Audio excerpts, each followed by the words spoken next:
La ciencia de la fertilidad. Hola, bienvenidos a un nuevo capítulo del podcast Ciencia de la Fertilidad. Yo soy el doctor Alejandro. Muy buenos días, yo soy el doctor Gerardo Vela. Y debemos de recordar que este podcast forma parte del programa académico de la Asociación Mexicana de Medicina de Reproducción.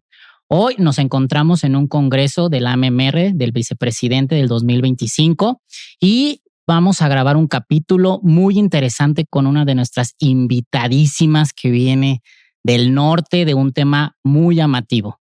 Sí, la verdad es que estamos de manteles largos hoy en el podcast porque tenemos nada más y nada menos que a la doctora Ashanti Aguilar, que aparte de ser una gran amiga y un miembro muy activo en nuestra asociación, también es, sin lugar a dudas, una de las personas que más experiencia tienen a nivel nacional en cuestiones de criopreservación. Entonces, buenos días, Ashanti. Buenos días, muchas gracias. Ya me la debían. Teníamos 2 años. Llevamos invitándola hace 2 años y Ashanti no había venido porque su agenda era muy llena desde Monterrey. Pues uno tiene que trabajar. Y la acabamos de casar el día de hoy para hablar de este tema. Sí, pues bueno, si me permites, más o menos nosotros la conocemos muy bien y somos buenos amigos, pero creo que no está de más platicar un poquito de su extenso currículum para que la audiencia sepa quién es y por qué tiene tanta autoridad en este tema la doctora Ashanti. Y pues bueno, Ashanti, yo tengo el gusto de conocerla desde hace mucho tiempo. Estuvimos juntos en la residencia del programa multicéntrico del Tecnológico de Monterrey. Ella, previo a eso, estudió medicina en la Universidad Autónoma de Nuevo León. Y después de su entrenamiento como residente, que por cierto fue muy buena residente, me consta,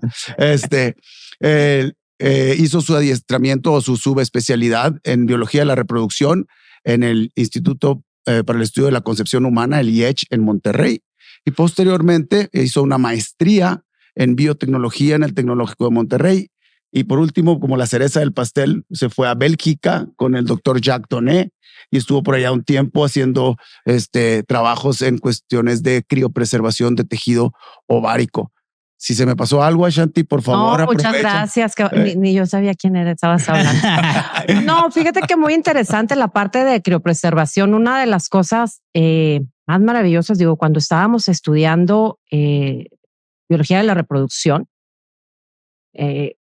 veíamos esta parte del área de oportunidad de la congelación de óvulos, ¿no? De la criopreservación de óvulos. Y sale esta parte del tejido ovárico y dije, oye, pues es otra opción que se pudiera utilizar. Vamos a ver de qué se trata y para qué. Y eso pues nos ha apoyado y nos ha ayudado de que desde el 2014 más o menos que regresé para acá, que hemos estado haciendo algo de ese tipo de técnica aquí en México. Sí, pues a ver, justo como dijo Jerry, Ashanti es alguien que habla mucho del tema de criopreservación de fertilidad, criopreservación de fertilidad.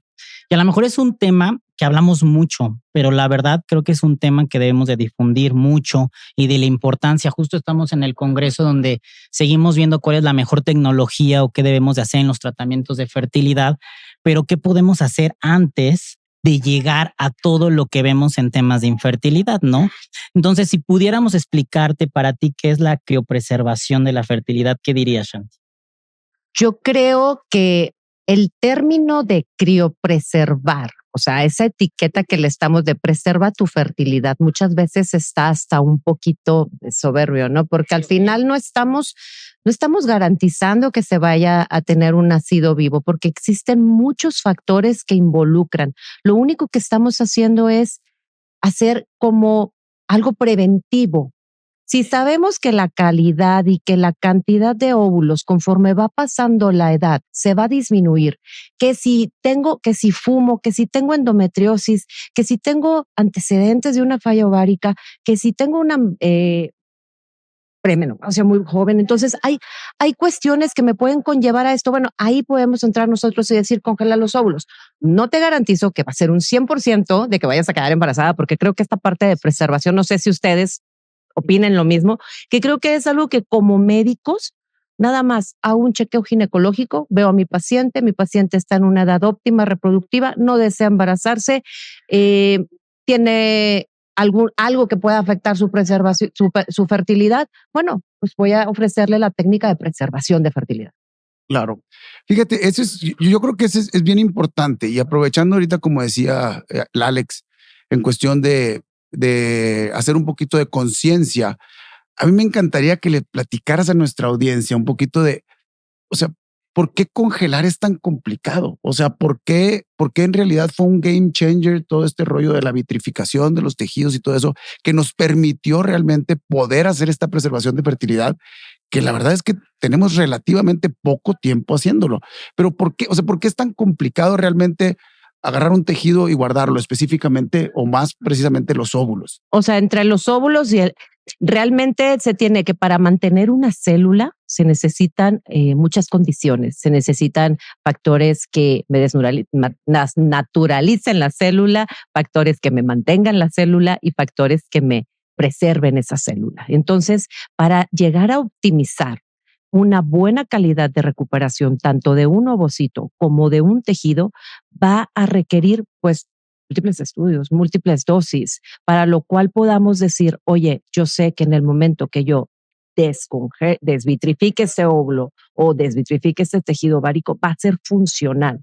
Entonces, es largo el trayecto, como lo comentas, para poder llegar a ese nivel de poder decir que tiene una supervivencia de un 98%. Sí, pero ¿cómo se va a desarrollar? Oye, sí, pero no me va a afectar en un desarrollo posterior. Y que esas condiciones las hemos visto que sí se han mejorado a través del tiempo. Sí, no, claro. O sea, obviamente esas tasas de las que hablas del 98% de sobrevida de los óvulos, híjole, yo creo que, bueno, yo creo que soy el más viejito de la mesa el día de hoy, pero cuando estaba en la especialidad, todavía hacíamos slow freeze y sabíamos que, o sea, congelar óvulos, los resultados eran pésimos. Realmente ¿qué será? A lo mejor 15 años para acá, que estamos empezando a vitrificar y que realmente esto ha cambiado y nos da tasas de sobrevivencia de esos óvulos de hasta el 98%, ¿no? Entonces, eso realmente vino a cambiar completamente todo este proceso de la criopreservación. Entonces, una de las cosas para la audiencia que ven es que entonces tenemos dos escenarios. Tenemos pacientes que pueden congelar sus óvulos, hablando de preservación de la fertilidad, y tenemos pacientes en condiciones que podremos congelar un tejido, ¿no? Sí. O sea, son como las dos opciones, ¿no? De en tu experiencia, ¿en quién está indicado lo que hacemos, lo que la población conoce como congelar sus óvulos, y en quién está indicado el congelar un tejido ovárico? Y como dice Jerry, estos años que hemos avanzado en la sobrevida del tejido, pues al final tampoco nos pueden garantizar, ¿no? La tasa de éxito, ¿no? O sea, más o menos para que tengamos en contexto, para quienes nos están viendo, público, pacientes o hasta médicos, ¿cómo serían los escenarios de...? Mira, realmente la congelación de tejido ovárico ha tenido un auge, más de 300 nacidos vivos, y hay mucha gente que no reporta sus casos. Digo, esto es principalmente en Europa. Preservación de fertilidad, por ejemplo, es más en prepúberes. O sea, en el centro que estuve del doctor Jack Donet, que fue el primero en hacer toda esta técnica de criopreservación, tuvieron muy buenos resultados precisamente con la congelación lenta. Hay todo un debate que si congelación lenta, que si vitrificación, porque tiene que ver mucho precisamente los medios con que se realizan estas técnicas, qué tanto poder de penetración tiene, qué tanta supervivencia tiene, porque la congelación sí, porque la vitrificación mejor. Pero en términos generales, yo se lo indicaría a una paciente prepúber, a una paciente que no se le puede dar algún tema hormonal para una estimulación del ovario y que tenga que guardar su tejido. O sea, hemos guardado tejido en pacientes con cáncer de mama que me dicen, para mañana empieza quimioterapia, entonces tengo que hacer una técnica de rescate que es congelar el tejido ovárico, pacientes prepúberes, pacientes que, insisto, que no se le puede dar terapia de reemplazo hormonal. Y una, por ejemplo, que me comentaron, que se me hizo muy interesante, dando una charla ante unos oncólogos, hablábamos sobre el cáncer cervicouterino, y me dice, es que mi paciente ya no quiere hijos, pero voy a hacer una radiación donde pues obviamente me va a llevar a una falla que también le va a incluir ovárica, por más de que a veces hacen estas técnicas de salvaguardar los ovarios. Claro. Y me dice, ¿y si le hacemos criopreservación de tejido ovárico, se podría? Yo, por supuesto. O sea, para después, para posteriormente pueda funcionar como una terapia de reemplazo hormonal sin necesidad de estarle dando hormonas a la paciente. Entonces, creo que también suena importante el hecho de la criopreservación de tejido, que no solamente te va a mejorar tu parte reproductiva, sino también tu parte funcional, porque al final no todas nos queremos embarazar. Habemos unas que solamente queremos tener que nuestra función hormonal siga vigente. Sí, por supuesto. Entonces, es una buena opción. Ok, fíjate, interesante que hayas tocado el tema, ¿no? ¿Cuáles son las expectativas en ese sentido? O sea, creo que de eso no hay mucha información. Por ejemplo, si haces una preservación de la función ovárica, vamos a decir, no necesariamente de la fertilidad. Claro. Si hacemos mejor, una preservación de la función ovárica, y me imagino, yo estoy infiriendo que esto, o sea, vas a hacer una resección del tejido, lo vas a guardar y luego después vas a volver a trasplantar este tejido otra vez en diferentes lugares. Hay diferentes técnicas descritas por ahí. Más o menos, ¿cuál es la expectativa? ¿Qué es lo que hacen habitualmente? O sea, lo retiras, lo implantas de vuelta. ¿Cuánto tiempo esperas más o menos que viva ese graft, ese que vas a hacer otra vez, ese tejido? En teoría, desde el momento que se hace la desvitrificación, desafortunadamente se puede perder hasta el 50% funcional de ese tejido ovárico. Al momento de reimplantarse, como dices, se tiene que hacer otra cirugía, una laparoscopía, o se pone ya sea en el mismo ovario o en foseta ovárica, en cualquiera de los dos sitios, para restaurar esa función hormonal, esa función del tejido, ¿no? Uh-huh. Después de que pasa esto, en teoría, a los 2 años, la paciente ya empieza a tener nuevamente su función como promedio y me puede durar hasta 5 a 7 años posterior a el injerto. Se pasa toda la parte de tejido ovárico que se haya guardado, sí, de preferencia. O sea, que es lo que dicen, oye, pues a lo mejor si le dejas 5 años, no sé, estamos hablando de alguien más joven, 30 años, por 10 años le dejo un tejido y luego le pongo otro tejidito para el tejido, como si fuera pudiera ser interesante, dosificarla. claro, pudieras hasta considerar, ¿no? Hasta ahorita no lo he leído, pero pues bueno, próximamente. Pudiera ser algo interesante también. Las pacientes que hacíamos la criopreservación en Bélgica eran alrededor de 14, 16 años. O sea, porque en alguna ocasión me tocó escuchar por aquí de que, oye, es que le van a hacer criopreservación de óvulos a una niña de 13 años. Y yo, de óvulos a una niña de 13 años que todavía no se ajustan sus ciclos hormonales, que todavía no te ovula, ¿cómo? Sí, claro. Aquí creo que es una técnica mucho mejor.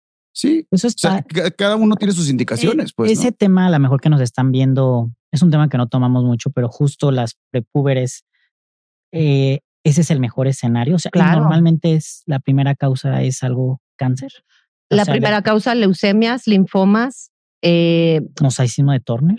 Mosaico de Turner, claro. De hecho, se pudiese hacer, pero desafortunadamente ya las empiezan a ver muy más tarde, grandes. Cuando ya no menstruaron después de mucho tiempo, una falla ovárica.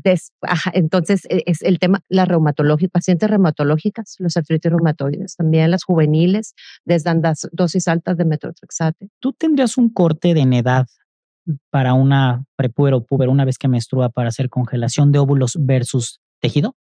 Sí, yo solamente tomaría como, o sea, el gold estándar que se maneja, es decir, paciente prepúber. O sea, no ha menstruado. Y condiciones medicamentosas, ¿no? O que tengas que hacer algo urgente, haces tejido ovárico.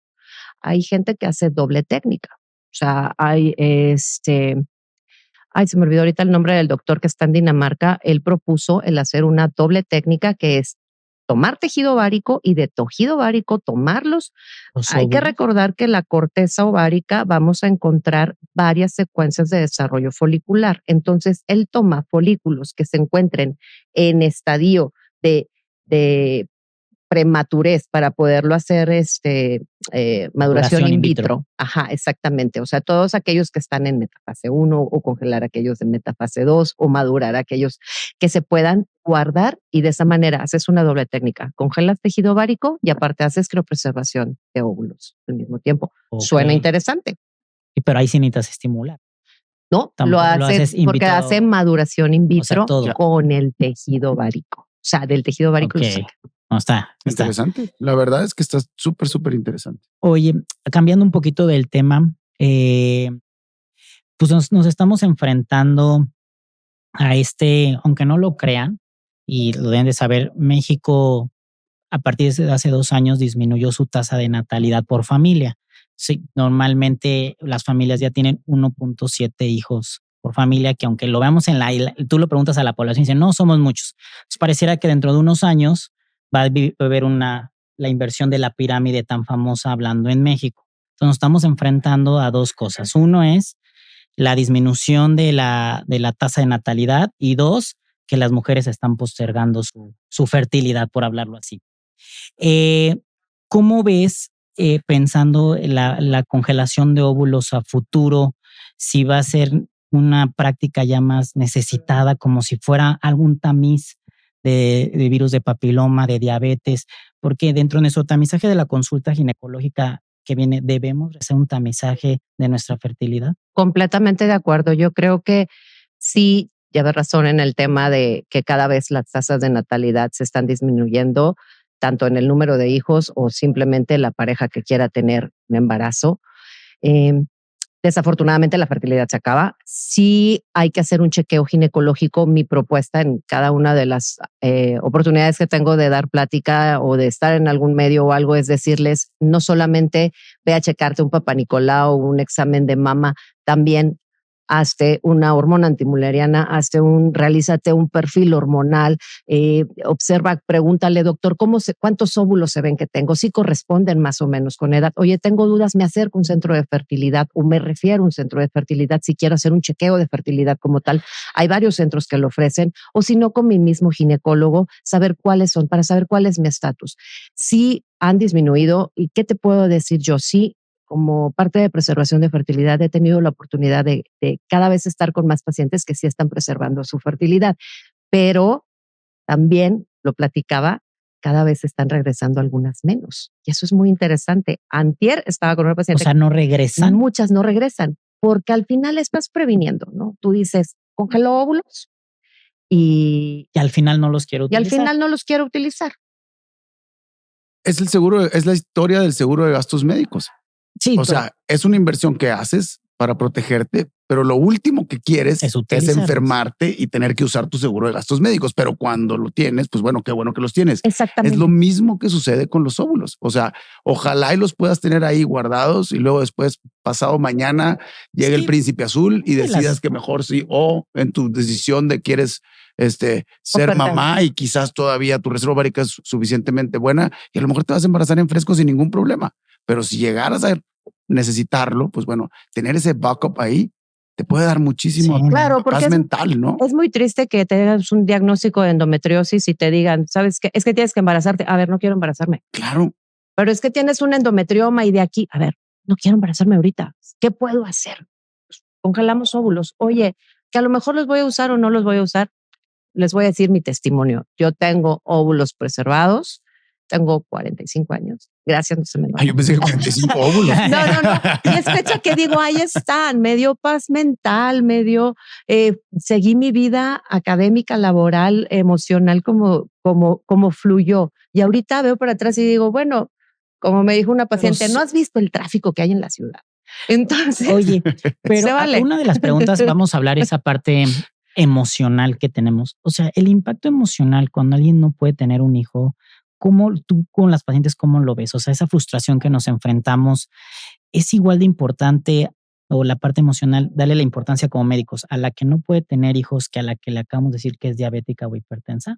O sea, la importancia de congelar o la tranquilidad que te dio a ti es muy importante, ¿no? O sea, es que siento que menospreciamos el tema de fertilidad. Claro. O sea, obvio que dicen, es que me acaban de decir que si no me cuido voy a ser diabético en 10 años.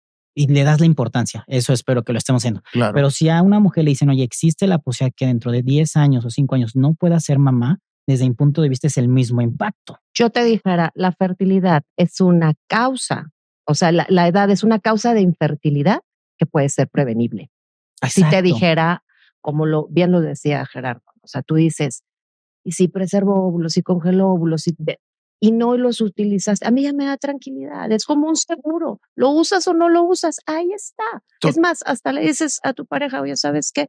Pues tengo óvulos, tengo 40 y córrele, pero pues ahí está, los guardé a los 35, ¿no? Oye, es bien importante ese contexto y qué bueno que tocan ese tema, porque el contexto social que tiene toda esta cuestión o esta habilidad que tienes de poder ponerle pausa a tu reloj, reproductivo y poder concentrarte en otro tipo de situaciones, en otro tipo de cosas sin tener ese estrés encima, yo creo que es súper importante. O sea, es muy triste ver, te digo, y me toca verlo a mí en la consulta, ¿no? Chavas que anteriormente no teníamos la opción de criopreservación y todo eso.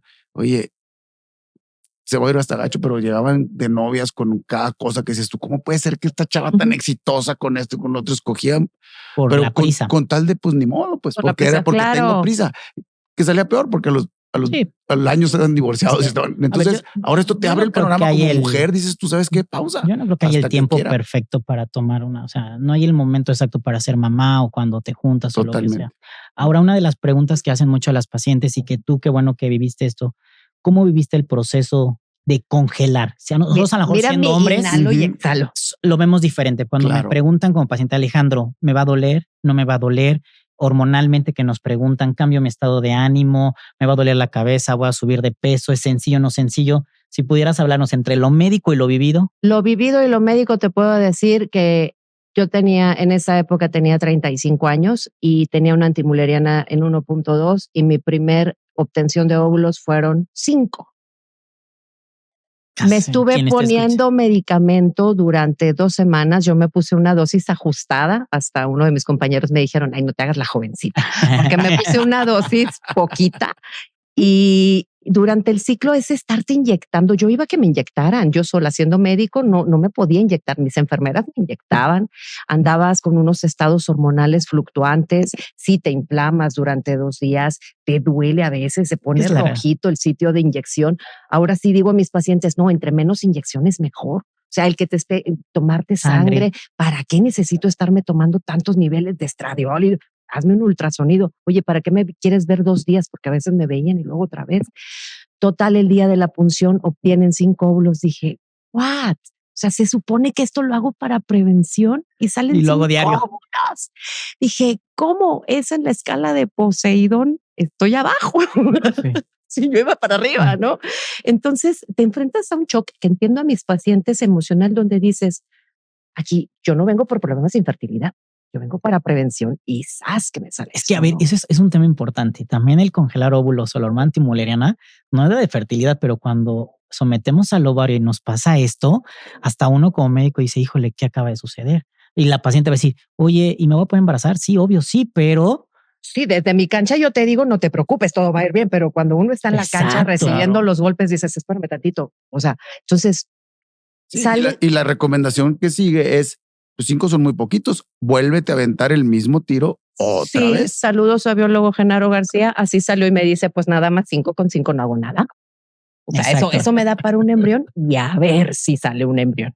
Entonces, no, pues me espero otro tiempo. Mañana me van a comprender las que han preservado óvulos que decimos en 1 mes, en 2 meses, en 3 meses y así te vas hasta que el universo conspire. Pasó 1 año. Me hice otro ciclo de estimulación. Ahora sí aumenté la dosis un poquito más. Fueron 15 óvulos. ¿En la segunda? En la segunda fueron 15 óvulos. No, te pasaste. Hubieras cambiado de médico. Lo malo es que era yo misma. Sí. ¿Y qué sentí después? Bueno, mucha inflamación. Obviamente te sientes como toda la pelvis hinchada. En esa época yo tenía, bueno, mi mismo novio, pero estaba mi novio. Yo me acuerdo que, oye, qué miedo tener relaciones y que vayan a salir los gemelos. Ahora sí, yo vengo preservando y termino aquí con el criadero. Sí. Entonces, pues bueno, eso es parte de lo que vives del otro lado y tú dices, ¿preservar conviene o no conviene? Sí, creo, sí, no. Ahora, ¿tú crees que hay una mala información en general, no tanto de las mujeres y como del hombre, de conocer su ciclo menstrual o el hombre, su calendario? ¿Crees que debamos de ser más, más informativos a nivel de universidad, a nivel preventivo? O sea, aunque es un tema que hablamos y hablamos, ¿consideras que hay ignorancia del tema? Sí, yo creo que no hay mucho, vamos a decir, el autoconocimiento. O sea, actualmente van a ver que las mujeres tenemos aplicaciones de nuestro ciclo menstrual donde te dicen cómo te sientes hoy y qué modo estás y si manchaste poquito, manchaste mucho. Algunas que tenemos un poco de TOC lo hacemos y si te das dando cuenta cómo va tu ciclo, si está disminuyendo, si está aumentando. Yo invitaría a todas las mujeres que sí sean conscientes de cómo está su ciclo menstrual, de si mis patrones han cambiado. porque me ha tocado mujeres de 26 años haciendo preservación de fertilidad por una insuficiencia ovárica prematura. Sí, y se dieron cuenta, dejaron de menstruar, o sea, largo. De menstruar, una mujer delgada no es un tema de ovulación, no es un problema de ovario poliquístico, le haces una hormona antimulleriana, baja con poca conteo folicular antral. Oye, ¿qué pasó? La vida nos está cambiando, la alimentación, la genética, los factores ambientales, los fenotipados a los que nos estamos exponiendo. Cada vez hay más daño. Entonces, sí preserva y sí chécate. Sí. Y la verdad es que el chequeo es bastante sencillo, ¿no? O sea, creo que esto es algo que a nuestra audiencia podemos compartirle, que realmente es algo que podemos hacer muy fácil. O sea, puedes ir a un laboratorio. Afortunadamente en México no tenemos la restricción de que tenga que ser un médico quien te mande al laboratorio. Tú fácilmente puedes ir a hacerte nada más una hormona, pedir que te midan una hormona antimulleriana y te puedes dar una muy buena idea. Aprovechando que ahorita la doctora Chanti dijo los números, pues si tu hormona antimulleriana está por arriba de 1.2, a lo mejor puedes dormir tranquilo, ¿no? Si tu hormona antimulleriana está un poquito por debajo de eso, vale la pena platicar con un especialista en fertilidad. Y la otra cosa es como mencionabas, o sea, voy a ir a mi chequeo anual, me van a hacer ya me van a hacer Papá Nicolau, ya me van a hacer exploración de mamas. ¿Sabes qué? Oye, doctor, hazme un favor, hazme un ultrasonido vaginal y cuéntame cuántas pelotitas negras ves adentro del ovario y con eso me voy a dar una muy buena idea de cómo está mi reserva de óvulos. O sea, es algo súper sencillo, súper fácil.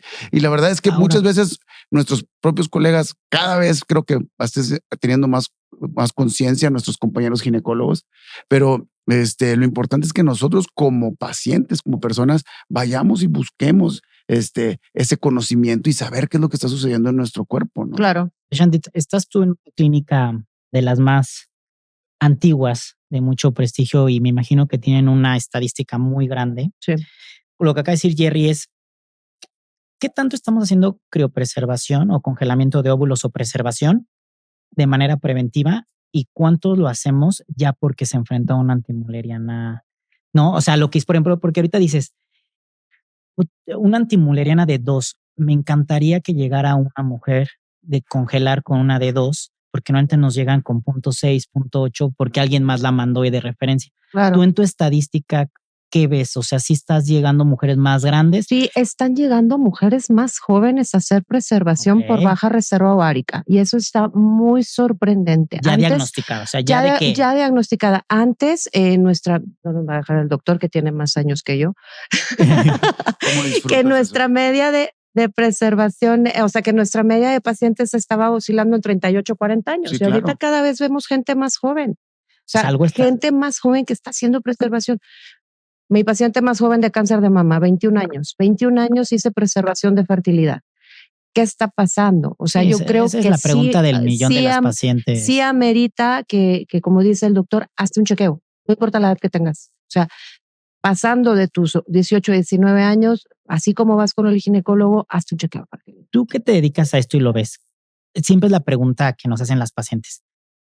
¿Existe una edad para ti de congelar? O sea, siempre el corte es 35. Yo creo que debe ser antes. Ya es algo, pero es algo personal. Honestamente, sí, yo también. Es algo personal. ¿Para ti consideras que esa mujer 30 años y no ve podría? ¿O me estoy viendo muy...? Yo estoy completamente de acuerdo contigo. Dicen que la mejor edad del óvulo, la mejor edad del útero, la mejor edad, que muchos me han criticado por esa aseveración, es 24 o 34. Es lo ideal. Que obviamente muchas de las mujeres no estamos preparadas ni estamos pensando en eso actualmente. Digo, en la época de mi mamá sí, pero... Ya era quedada.